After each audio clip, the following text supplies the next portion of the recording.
Has anyone ever told you that a Roth IRA is just amazing and you should use it for your investments? Well, if not, perhaps you should. It's actually a pretty incredible account. So I want to take a few minutes and talk about Roth IRAs. But before we get into the Roths too much, I think we got to talk a little bit about just the full spectrum of investment accounts that might be available to you. He has a few clarifying comments. If you've heard of a Roth IRA before, if it's been suggested, it's important to realize that a Roth IRA in and of itself is not an investment. A lot of people kind of get this impression that, oh, you should put your money or invest your money in a Roth IRA, and they think the Roth IRA isn't in itself an investment, and it's not. It's what we call a qualified account. And we have really qualified accounts and we have non-qualified accounts. So what's the difference between that? It's only a tax distinction coming from the IRS. A qualified account is it's a variety of different types, but what we mean by it is that it's some type of account that receives special, out of the norm tax benefits. Those benefits would vary depending on the type of account, but it gets special treatment. Whereas we have non-qualified accounts which receive no special treatment. They are taxed as basically the tax law stipulates. So it's kind of helpful to know, well, what is a non-qualified account? And that'll help to give some distinction then to qualified accounts and more so to a Roth IRA. So in a taxable brokerage account, a non-qualified account, any money that is produced by your investment is taxable in the year that money or income is produced. So you may not even be buying or selling per se an investment. Let's just say you own a mutual fund or an ETF or even an individual stock, and that stock or that bond produces some dividend or interest payment. And you may even have it set up to automatically reinvest back into the investment. So that income actually never comes home to you. It never hits your bank account. And really, as best as you know, you're really none the wiser. You didn't make any income, at least as far as that type of income, interest payments or dividend payments are concerned. In a non-qualified account, that is income that's been produced. And the IRS considers it as income as such. And you have to report that income on your tax return and pay taxes on it. And, usually as those account balances are smaller and that those dividends and interest payments are relatively small, picking this up on your tax return is, it's almost more of a nuisance than it is anything else. It's not impactful for your taxes. Maybe you have a few $100s, perhaps a few $1,000s in these income payments. They all get reinvested back in the account, but you just pay the taxes and you move on. Well, as these non-qualified accounts grow and get larger and larger. Maybe we have tens of thousands, hundreds of thousands, perhaps even millions of dollars sitting in them. And we're seeing maybe 2 to 3, 4% or better of income coming from this investment. Let's just say it's $1 million. Now that starts to be $20 or $30 or $40,000 of taxable income that's coming on your tax return.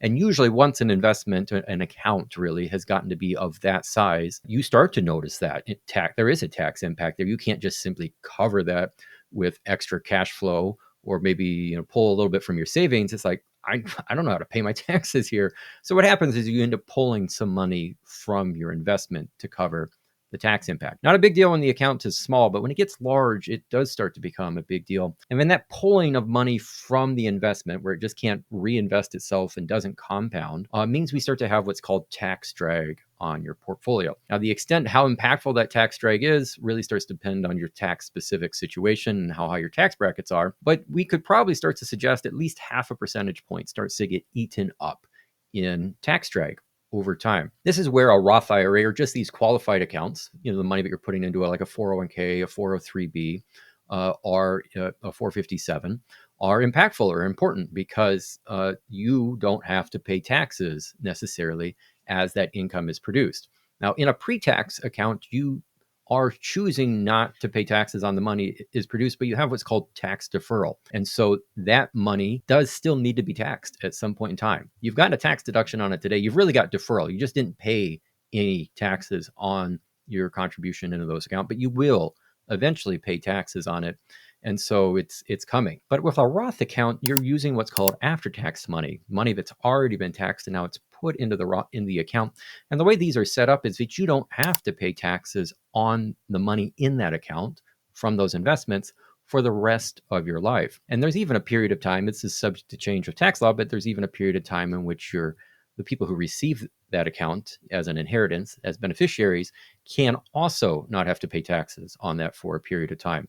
And so, especially if you're young and you've got perhaps your entire lifetime ahead of you, like I suppose all of us do, but let's say many years, decades of life ahead of you, you now have all this compounded growth that you're allowing your account to grow. So it's, the exact benefit of this is kind of remains to be seen and determined, but it's roughly at least 0.5% of additional investment performance, just because we're not needing to pull from this account now to to fund the taxes. Other things though about a Roth IRA. So that's what I really like about a Roth IRA, and there are good reasons to want to contribute to a Roth. Now, whether or not you do tax deferral or Roth really depends on your income situation, depends on how much you have in retirement, depends on what your future retirement income sources are. So there's a lot of considerations. I would not blanketly say that a Roth account is always better than a tax deferred pre-tax account. I just don't think that's true. But for a lot of people, putting money into a Roth IRA, especially if I had the choice between a Roth IRA versus a taxable brokerage account, yes, we do have strings in this Roth account,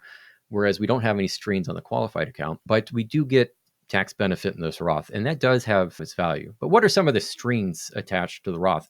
Well, because an IRA stands for an individual retirement account, the intent of any money that we're setting aside in a pre-tax IRA or a Roth IRA is that the money is used for retirement. So yes, we do get this tax benefit, but it also means that there's a few strings attached, I suppose, as I said a moment ago. And so we have to be willing to live with those strings. The biggest string attached to a Roth IRA is that usually you cannot fully tap the account. You can't distribute all the money from the account until you get into retirement age. But a few things that really make that Roth special that I want to just end and bring to your attention is that, one, you can always retrieve your contribution into a Roth IRA. That's not true of all your retirement accounts. So whatever money you put into a Roth IRA, let's say you contributed $7,000 this year into the Roth, and then a year from now, you're like, oh, shoot, I actually kind of need that money. Now it's been invested. So maybe, will you get the full 7,000 back or not?